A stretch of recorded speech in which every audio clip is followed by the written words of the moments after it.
हरे Krishna. I hope तुम्ही छान, हॅपी, हेल्दी आहात. सो ह्या पॉझिटिव्ह नोटवरती आपण बघूया 8 फेब्रुवारी तुमच्या दिवसाची एनर्जी कशी आहे. इम्प्रेस कार्ड आले तर महालक्ष्मीची कृपा आहे. तर पैशांसंबंधी छान दिवस आहे तुमचा. तुमची पर्सनॅलिटी, ऑरा खूप सुंदर असेल. तुम्ही छान दिसाल, छान कपडे घालाल. ओव्हरऑल तुमचा प्रभाव लोकांवरती सुंदर पडेल. काही लोकं ग्रीनरी, निसर्गात जाण्याचा प्रयत्न करतील. काही लोकांसाठी थोडंसं कन्फ्युजन असू शकेल, फिअर, अँक्झायटी असेल, डाउट्स असतील. कारण की थोडी भीती असेल, कारण की काही गोष्टी क्लिअर अजूनही होत नाही आहेत, तुम्हाला समजत नाही आहे सत्य काय आहे. ओके, तुमच्या आयुष्याच्या कुठल्याही टप्प्यावरती हा मोमेंट असा आहे, की थोडंसं कन्फ्युजन एनर्जी मला दिसते आहे. पण don't worry, again the same guidance, inner voice, तुमचा अंतःकरण, देवाचा आवाज तुम्हाला ऐकायला पाहिजे. तरच तुम्हाला सुंदर क्लॅरिटी येईल. दुसरं, काही लोकं गणपतीच्या मंदिरात पण जाताना मला दिसत आहेत.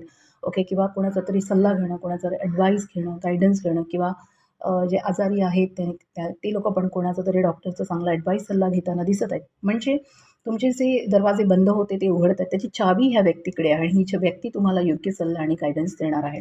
ओके, सो टेम्पल व्हिजिट दिसते आहे, टेम्पल मंदिर दिसत आहे, तीर्थयात्रा दिसत आहे, किंवा घरामध्ये काही पूजेचा, सत्यनारायण याचा प्लॅनिंग्स पण करताना काही लोकं दिसत आहेत. 2 गोष्टींपैकी एक निर्णय तुम्हाला फायनली घ्यायचा आहे आणि आज तो तुम्ही घेणार.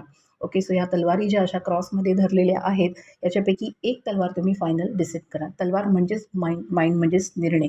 ओके, सो जे उलट-पुलट चाललं आहे, जो चंद्र तुम्हाला त्रास देतोय भावनिकदृष्ट्या, तो कुठेतरी नंतर end of the day balance होईल. चॅलेंजेस असतील, थोडेसे अप अँड डाऊन होईल, पण तुम्ही ओव्हरकम करणार. तुमचा पॉइंट जो आहे तो तुम्ही मांडणार. तुम्हाला जे एक्सप्रेस करायचं आहे, जे बोलायचं आहे ते तुम्ही म्हणणार. तुम्ही गिव्ह अप करणार नाही. काही लोकं स्वतःला डिफेन्स करतील, की नाही, माझं हे मत आहे आणि मला असंच बोलायचं आहे.